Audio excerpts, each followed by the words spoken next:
Aquele abraço, amigo do esporte. Vamos falar sobre futebol, sobre Copa do Mundo. Vai começar Estúdio 89. Tá lindo o cenário e, claro, a gente vai falar sobre Copa do Mundo. Vamos falar sobre essa paixão mundial aqui no estúdio da 89, que ficou bonito pra caramba, ficou muito bacana. Ao meu lado, Adriano Ângelo, pra gente falar de grupo a grupo da Copa do Mundo e deixar por último o grupo da Seleção Brasileira, que é o grupo que mais interessa pra gente. Não é isso, Adriano? Isso aí, Rogério. Boa tarde pra você, boa tarde pro internauta, né, acompanhando a gente aí pelo Facebook da 89FM, a gente dando uma pincelada aí nos 8 grupos da competição e já fazendo uma projeção e também dos favoritos, né, Rogério? Por mais que se fale que o brasileiro esse ano não tá tão interessado em Copa do Mundo, mas quando vai chegando a hora, vai dando aquele friozinho na barriga e todo mundo quer sim ver a Copa do Mundo. Vamos ao grupo A então, Rússia, Arábia Saudita, Egito e Uruguai, Adriano Ângelo. Lembrando que Rússia e Arábia abre a competição nesta quinta-feira, ao meio-dia, horário de Brasília, jogo único aí nesta quinta-feira. A gente espera um jogo aí relativamente morno, né, Rogério? Já que as equipes, qualidade técnica mediana, acho que o jogo melhor desse grupo vai acontecer na sexta-feira, às 9 da manhã, estreando o Egito, que tem o Mohamed Salah, que é uma dúvida, né? A gente ainda não sabe se vai jogar ou não, talvez nesse primeiro jogo, né? Mas deve jogar ainda nessa primeira fase aí pelo Egito, jogador do Liverpool da Inglaterra, e o Uruguai também, que tem estrelas importantes, né? Principalmente no ataque, o Suárez e o Cavani. Deles é fera, né? Ataque com Cavani e Suárez, né? As estrelas do futebol. Uruguai tem o Arrascaeta, jogador do Cruzeiro, também, que a gente não sabe se vai começar jogando. É o camisa 10, mas é realmente um craque, né? Deve vamos ver. Mas nesse grupo aí, Adriano, eu acho que passa Egito e Uruguai. É o meu palpite. Claro que a Rússia, os donos da casa sempre tem assim um apoiozinho, às vezes até da arbitragem, né? Mas pra mim aqui, Egito e Uruguai são os favoritos do grupo. Eu mudei meu palpite aqui, eu botei primeiro o Uruguai no grupo. Eu acho que a Rússia entra segundo por esse fator que você falou. A Rússia tem até mais mundiais jogados ultimamente que o Egito. O Egito desde a Copa de 90, que não joga, apesar de ter a estrela Mohamed Salah. Mas eu acredito por ter a força da torcida e jogar em casa. Acho que vai brigar com o Egito ali pela segunda vaga. Eu apostaria na Rússia, mas o Egito também. Acho que vem forte para a Arábia sem chance, né? Seria uma zebra enorme, né? Eu acho que no máximo arranca um empate aí, não faz mais que um ponto nessa primeira fase, não. E Portugal, Espanha, Marrocos e Irã. Portugal, Espanha, Marrocos e Irã formam o grupo B da Copa do Mundo. E logo para começar, um clássico mundial com Portugal e Espanha, né? Sexta-feira, 4 da tarde. Sexta-feira, 4 da tarde, tem Portugal e Espanha. O Portugal de Cristiano Ronaldo e a Espanha que demitiu o técnico. O Lopetegui foi demitido há 2 dias da estreia na Copa do Mundo e causou um alvoroço danado no país. O país está rachado, Adriano. Foi estranha a decisão, né, Rogério? Chegando à Copa do Mundo, o anúncio primeiro dele ser o novo técnico do Real Madrid. Já foi meio estranho. Muito. E aí a federação não caiu bem, né, com a Federação Espanhola. Perdeu o seu treinador aí, o Hierro, aquele ex-zagueiro que também já jogou pelo Real Madrid, assumindo a seleção espanhola. E vamos ver como é que chega a Espanha, que a Espanha está ali entre as favoritas também, né? Seleção forte, que tem Iniesta, grupo, né? Enfim, um baita time, o Isco, bons jogadores. Diego Costa, vamos ver como é que vai chegar. E Portugal de Cristiano Ronaldo, né? Que tem que carregar a seleção nas costas. O problema de Portugal, pra mim, é a defesa envelhecida. Ainda conta com Pepe, é realmente uma defesa envelhecida. Mas do meio pra frente, o time realmente é muito bom, né? Mas no que tange esse grupo aí, Espanha e Portugal, acho que Portugal e Espanha passam, né? Já que Irã e Marrocos não devem fazer frente, não. Então, Espanha e Portugal devem passar. Vamos repassar aqui a tabela desse grupo. Na sexta-feira, ao meio-dia, tem Marrocos e Irã. E os jogaços, como a gente disse, às 4 da tarde, tem Portugal e Espanha. França, Austrália, Peru e Dinamarca. É o grupo C da Copa do Mundo. A seleção do Guerreiro voltando à Copa do Mundo. A última vez foi em 1982 que estiveram na Copa. E retornam agora. E o Paulo Guerreiro conseguiu um habeas corpus, vamos dizer assim. Só não consegue para jogar no Flamengo, suspensivo, para poder jogar a Copa do Mundo e realizar o grande sonho. França e Austrália abrem esse grupo. Acho um jogo fácil para a França e o outro jogo é mais complicado um pouquinho, né? Eu acho que esse jogo entre Peru e Dinamarca, que acontece aí no sábado, né, à 1 da tarde, acho que praticamente define a segunda vaga do grupo. Que a França, para mim, até uma das favoritas. Seleção, né? Até uma das favoritas ao título, tem o Griezmann, Mbappé, do Atlético de Madrid, o Mbappé, Pogba. É um time fortíssimo, acho que desde 98 a França não tem. É uma geração maravilhosa, né? Não tem uma seleção forte assim não. Então, França favoritíssima no grupo C, deve passar pelo menos na semifinal, acho que chega na Copa do Mundo. Sim. E por essa segunda vaga, Peru e Dinamarca. o jogo de sábado, Peru e Dinamarca. Acho que brigam por a segunda vaga. Eu apostaria também, por mais tradição em Copa do Mundo, na Dinamarca aí. Mas Dinamarca. o Peru também Mas a seleção tem o peruana Cueva, tem Fafan, uma geração tem boa. bons jogadores. Tem uma geração bacana, tem uma geração bacana. Fica a segunda vaga entre eles. A Austrália não vai fazer mal pra ninguém. Quem perder ponto pra Cerveja Austrália... sem álcool, faz mal não. Quem perder ponto pra Austrália aí no Mundial vai se complicar nesse grupo aí. Mas então acredito que França mesmo passa nesse grupo em primeiro aí tranquilamente. A Argentina, Islândia, a Croácia e a Nigéria formam o grupo D da Copa do Mundo. Não dá pra tirar o favoritismo dos hermanos, Sempre. sem dúvida nenhuma. Vão fazer a estreia contra a Islândia. E a Croácia e Nigéria ficam na briga ali pela segunda vaga, na teoria, né, Adriano? Isso. É mais ou menos a situação do outro grupo ali. A Argentina favoritíssima, né? Que tem Messi, enfim, Dybala. Um timaço também na direção tem o mesmo problema de Portugal. A defesa envelhecida, jogadores rodados. Tem tá o Mascherano até hoje, aquela coisa toda. Então, tem um acho que o problema é na defesa. Mas, do meio pra frente é maravilhoso. Se fechar Agüero, a casinha Dybala, dá pra fazer um grande mundial, sim. E o Sampaoli, que é meio maluco também, né? O técnico não é muito normal, não. Fez muitas experiências. E o time também não encaixou, não. Classificou na última rodada das eliminatórias. Mas tem o efeito Messi, né? Tem o fator Lionel Messi, que é um fator sempre decisivo. Fazer o time jogar em função aí do Lionel Messi, com certeza também a Argentina é uma das favoritas aí, pelo menos, a chegar na semifinal. E como você disse também, a segunda vaga do grupo deve ficar entre Croácia e Nigéria. A Islândia, que foi uma sensação da última Eurocopa, é um país minúsculo. Eliminou a Inglaterra na última Eurocopa. Mas eu acho que não deve fazer fumaça na Copa do Mundo, não. Deve fazer só um número nesse grupo aí. Nigéria e Croácia vão brigar pelo segundo grupo. Mas eu acredito que a Croácia passa também, que a Croácia tem um bom time. A Nigéria fez uma eliminatória maravilhosa, mas quando chega em Copa do Mundo... diferente, né? Os nomes da Croácia, pra mim, ali são mais representativos. Tem o Mandzukic também. Mandzukic e o Modric, que são as feras. Sim, que vem daquela escola iugoslava, né? Da década de 90.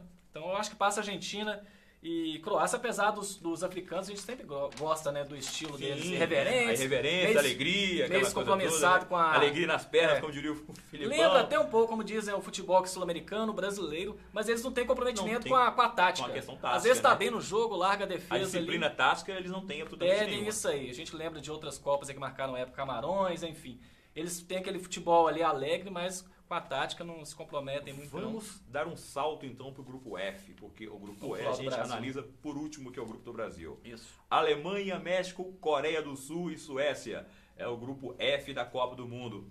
Os atuais campeões mundiais, não dá para dizer que não são favoritos, né? Vamos pegar a seleção do México, que na despedida do México tiveram problema. Aquela coisa que jogador de futebol faz muito, né? Aquela resenha. 8 jogadores com 30 mulheres e tudo mais. Do tonteado, pois é. Né? E a torcida não tá muito feliz com os caras, não. E vão fazer a estreia exatamente contra a Alemanha. Sim.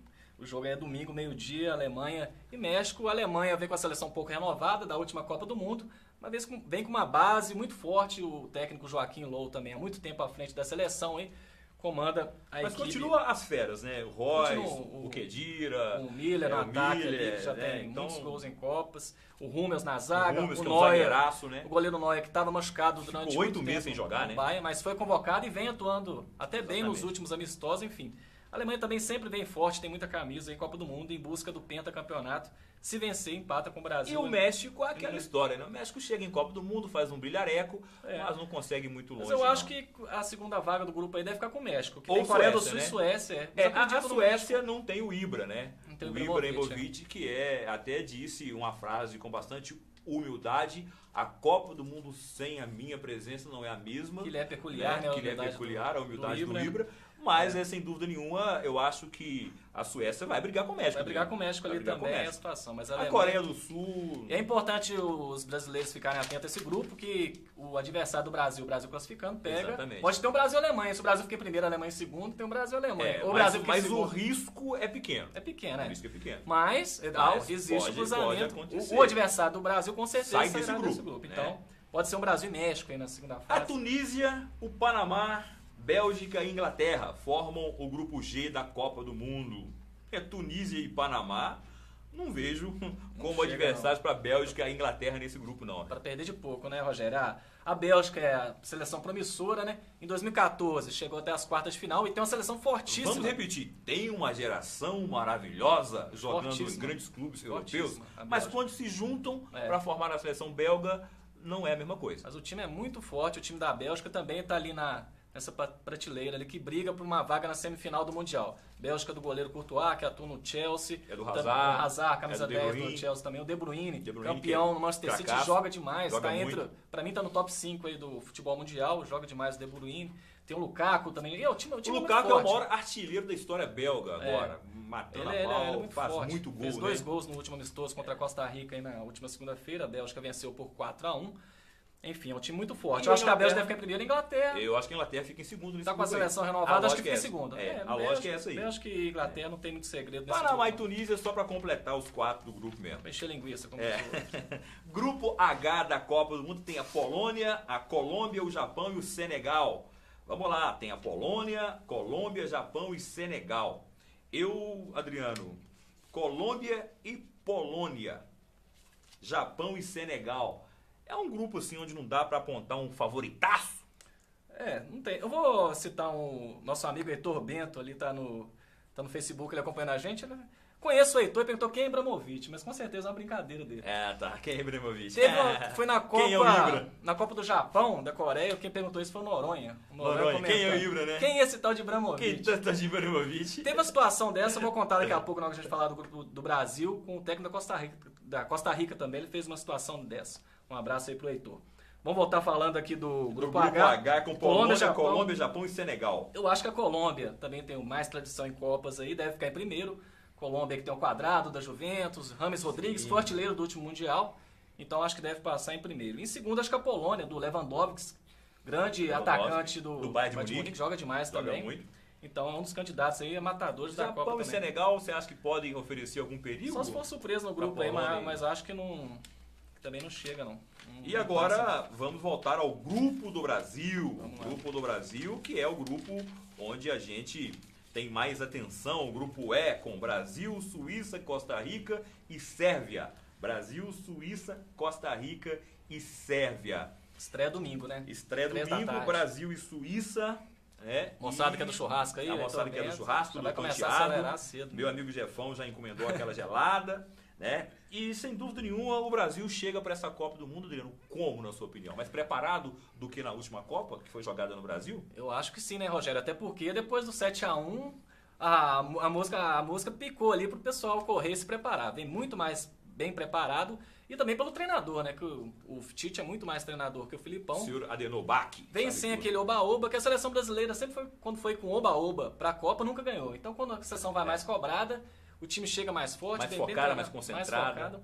Eu acredito ali que entre os favoritos, o Brasil e a Alemanha estão ali também na primeira prateleira da Copa.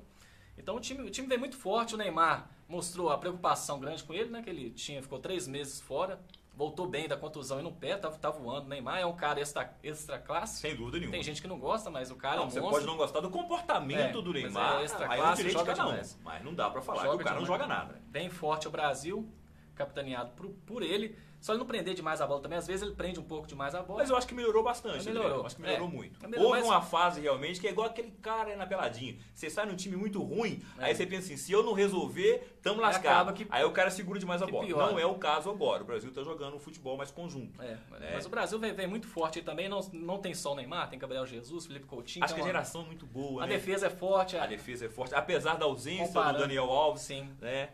A defesa é muito forte. Comparando com a Argentina, por exemplo, experiente com Miranda, com o Thiago Silva, né? Bem, experiência e todos os jogadores aí com carreira consolidada na Europa. Vem com um time muito forte. Eu acho que nesse grupo, o Brasil não caiu no grupo nem baba, igual tem aqui Panamá, esses times ruins, não. Mas o grupo também não é forte. Eu acho que é o grupo mediano. Costa Rica, Suíça e a Sérvia. Eu acho que o maior desafio mesmo é na estreia. A Suíça. Além do nervosismo, para mim é a melhor seleção que deve ficar com a segunda vaga. Aquele ferrolho suíço, ela tem tradição na defesa. A Suíça chega com essa história aí de ter uma defesa forte e tal, mas ultimamente não vem sendo tão forte assim não. Né? E o ataque suíço também de fazer muito tem mal o pra Shaqiri, ninguém, né? que atua no Stoke City, Mas é um da único Inglaterra, jogador. mas é um jogador mais conhecido. É mais Não conhecido. tem... Os outros é Prima- uma seleção é. que prima muito pelo conjunto. Isso, Né? eu acho que é candidata à segunda vaga do grupo. O Brasil pega no segundo jogo a Costa Rica, o jogo será na sexta-feira, às 9 da manhã, na outra sexta-feira da outra semana. E a Costa Rica, que tem o Navas como a grande estrela da seleção, goleiro do Real Madrid, mas que no Real Madrid é muito contestado, né? Ele foi contratado, inclusive, porque é aquele goleiro que sabe jogar com os pés, aquela coisa toda, mas o principal do goleiro é saber jogar com as mãos, gente. E às vezes com as mãos ele falha, né? Então eu acho que não é lá essas coisas. Vi ontem uma reportagem, vou citar aqui no Jornal Nacional, falando que ele é uma grande estrela do Real Madrid. Ele não é grande estrela. Tanto não é que o Real Madrid está querendo contratar o goleiro da seleção brasileira. Mas também a gente tem que ponderar que o Real Madrid é uma seleção de jogadores do mundo. Então, ele é um ótimo goleiro para outros times. Para o Real Madrid, talvez não. Igual Real Madrid, Barcelona, Bayern de Munique são seleções mundiais, não são times. Times Flamengo, Corinthians. É Sevilha. Esses times são seleções mundiais. E para esse time, ele é um bom ele tá goleiro. Muito abaixo dos companheiros. Abaixo desses. Muito abaixo dos companheiros. Muito abaixo. E o técnico da Costa Rica, eu vi um amistoso contra a Bélgica na segunda-feira. 4x1. Tomaram 4x1, 4x1. E me chamou a atenção, eu achei até que era mentira. Depois fui procurar na internet de novo. O técnico Oscar Ramírez da Costa Rica falou que não conhecia o 10 da Bélgica. Surpreendeu no jogo. O 10 me surpreendeu. Ele deu de eu vi essa um cara que vai ser técnico na Copa do Mundo não conhece o Hazard. Ele falou, conhece o 10, ele falou, me desculpe, eu não sei o nome. Eu falei, eu vou buscar. Ele deve ter falado brincando. Treinador de seleção não, ele falou sério, não conhece. Então, dessa Costa Rica, o Brasil tem que fazer pelo menos. A gente que acompanha futebol aqui por televisão. Né? O cara é profissional, vive disso, ganha bem à frente de uma seleção da Copa do Mundo e falar que não conhece o craque da Bélgica, pra mim é brincadeira. É complicado, né? Então acho que o Brasil deve golear aí a Costa Rica. E a Sérvia, Adriano? E a Sérvia tem o... Que tem uma escola de futebol de qualidade, de toque. Da Yugoslávia, da Yugoslávia, mesma coisa, né? Igual a Croácia. Mas também não tem nenhum grande jogador tem no cenário. Do Manchester United, Pois mas também não chega a ser estrela do Manchester United, né? Então... Tem jogadores que atuam ali na periferia do futebol europeu, mas eu acredito também que o Brasil, como diz, é um grupo mediano, mas eu acredito que o Brasil faça os 9 pontos nessa fase.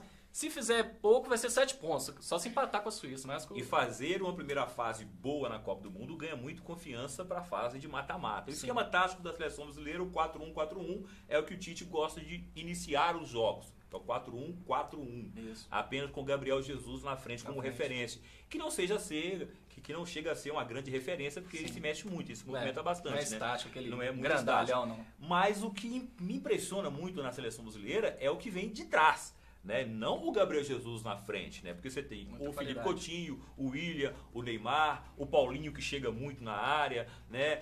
O Casemiro que chega muito na área, como faz no Real Madrid também. Então, quando se fala assim, o Brasil vai jogar com apenas um atacante, não é bem isso, né, Adriano? Não. Um atacante de referência, que é o Gabriel Jesus. No caso, são praticamente 4 atacantes. Tem o Neymar, que é um quarteto. o Felipe Coutinho e o William. E até de repensar que essa primeira fase, como você disse, é mais de preparação, porque a partir das oitavas não pode perder, né? Quem perder tá fora. Então, preparar o time. Ele pode mexer no time. Aí eu nem sei se ele vai também nesse 4-1-4-1. Não, eu acho que ele tira um. Eu acho que ele tira pode colocar mais um volante ali. Acho que ele tirou o William ou o Felipe Coutinho, mais para tirar o William e colocar o Fernandinho no meio. Porque aí pode, segunda fase, quem perder tá fora, então não pode dar mole. Igual eu falei, o adversário que pode ser uma Alemanha, não deve ser, mas deve ser o México, então já começa a complicar a partir da segunda fase. O Tite pode... E é aquela fase onde você errou, tá fora. Errou, tá fora. Você pode fazer uma fase maravilhosa na primeira fase, meter 8 gols e tudo mais, e chegar na fase de mata-mata e ter dificuldade. Mas eu acredito que a primeira fase para o Brasil não deve ser tão complicada, não. A seleção brasileira está passando por uma fase ótima com o Tite. E o Tite é um camarada muito focado também, né, Adriano? Um cara que estuda. A gente não vai ouvir dele o que você ouviu do técnico da Costa Rica, né? Que não conhece o fulano, o Beltrano. Ele conhece todo mundo praticamente. Pelo que falou, o cara da Costa Rica, até quem não estuda, sabe que o Hazard é o 10 do Chelsea, né? Mas com certeza o Tite é um cara de grupo também, essa coisa do jogador, o jogador joga por ele, enfim. A seleção chega forte, sim, é uma candidata fortíssima aí ao hexacampeonato no Mundial, que começa aí amanhã. E para finalizar, Adriano, quem você acha que pode ser o craque da Copa do Mundo? A gente tem aí alguns nomes, né? Tem o Cristiano Ronaldo, que sempre se espera muito dele, 5 vezes. Eu não acredito que a seleção não ajuda, a seleção dele não ajuda, né? Tem o Cristiano Ronaldo, tem o Lionel Messi, tem o próprio Neymar. Você acha que foge disso? Eu acho que não sai de Messi, Neymar, não, até pelas seleções que ajudam mais do que do Cristiano Ronaldo. Ajudam mais. Né? Na Alemanha, a Alemanha se destaca mais pelo grupo, não tem aquele cara individualmente ali que desequilibra. Pode até parecer, mas não tem. Vamos lembrar que as eleições de melhor do mundo da FIFA também, Copa do Mundo, às vezes acontecem antes de uma final, como aconteceu Não acontece mais, não né? acontece mais, mas a gente vai 2002, se lembrar de acho que 2002, acontecia. quando o Oliver Kahn foi eleito melhor do mundo, antes da final contra o Brasil, e falhou nos 2 gols, né, da seleção brasileira. 98 então, também, o Ronaldo foi eleito melhor, mas na final não jogou bem. Não jogou bem. O Zidane merecia ganhar aquele. Então é um negócio meio complicado. Então acho que não deve sair de Messi, Neymar, enfim. A gente falou da Bélgica também, alguém pode se destacar porque a seleção é forte também. Acho que não deve sair do rol desses jogadores aí, não. Não tem outra seleção. A gente falou do Uruguai, que tem o Suárez, o Cavani, mas também não acredito que o Uruguai passe das quartas de final também, no máximo ali. Para ser melhor do mundo tem que chegar pelo menos na semifinal, né? Espanha, se chegar, talvez o Iniesta, mas mais quem ali não dá para acreditar. A França tem o Griezmann. O Griezmann já é um cara. Sim, tem Iniesta com a idade mais avançada, o Griezmann ali mais novo. Griezmann pode ser um candidato ali também. O Mbappé é muito jovem, né? Apenas com 18 anos. Não acho que vai ser o melhor do mundo com 18 anos. Quem conseguiu ser isso só o Pelé com 17. Então, só que o Pelé não dá pra extraterrestre, né? Não tem como não dá pra comparar, né? Vamos esperar aí. É importante que a Copa seja ótima, bons jogos aí pra gente curtir. E lembrando que a Rádio Cidade no domingo transmite a estreia da seleção a partir das 2h30 da tarde. Bacana demais a conta. Adriano, mais alguma coisa aí em relação a André Rodrigues e Aguinaldo Garcia, um abraço. Meu amigo Aguinaldo Garcia, sabe tudo. Esse também sabe tudo de arbitragem. José Antônio de Freitas. Grande Aguinaldo Garcia. Agradecendo também o José Antônio de Freitas e toda a galera aí ligada no Facebook da Rádio Cidade. E essa aí, você lembra? Com certeza, né? 1900. Essa é 82, Copa da Espanha. Copa da Espanha. O Júnior canta também, no Júnior lateral. Eu faço uma palhinha eu também. Tenho sempre, quando me fala de Copa do Mundo, quando eu me lembro, é a minha primeira lembrança de Copa do Mundo. Foi o ano que eu chorei numa Copa do Mundo. Você tá velho, eu cheguei aos 44 anos de idade com um corpinho de 28. 44 primeiro tempo ou do segundo tempo? Mas na verdade foi a Copa em que eu chorei, porque foi a Copa que a seleção brasileira tinha tudo para poder ser a grande sensação da Copa. Fez uma primeira fase espetacular, enfrentando uma Itália que não tinha ganhado de ninguém na primeira fase. O Paulo Rossi não tinha feito um gol na Copa do Mundo. Chegamos contra a Itália e tomamos 3-2 com 3 gols do Paulo Rossi. Copa do Mundo, né? Não dá pra poder... Eu também chorei nessa Copa, mas chorei que eu tinha 1 ano de idade. Aí eu já chorava... Chorou porque o meu Deus te deixou lá? Eu chorei por causa que eu tinha 1 ano de idade. Mas com certeza foi uma Copa que marcou 82 aí. Léo Monteiro, grande Léo Monteiro, sabe tudo. Show de bola, valeu, obrigado aí, tá? Léo Monteiro, sargento. Léo Monteiro, grande técnico de futebol, foi campeão com o América aqui nos anos 80. E sem dúvida nenhuma, um cara que conhece muito de futebol também. Bacana demais? Beleza, Adriano, valeu pelo papo, cara. Bom demais a conta. Boa Copa pra todo mundo. Boa Copa pra todo mundo, né? E ficou bacana o cenário do Estúdio 89, hein?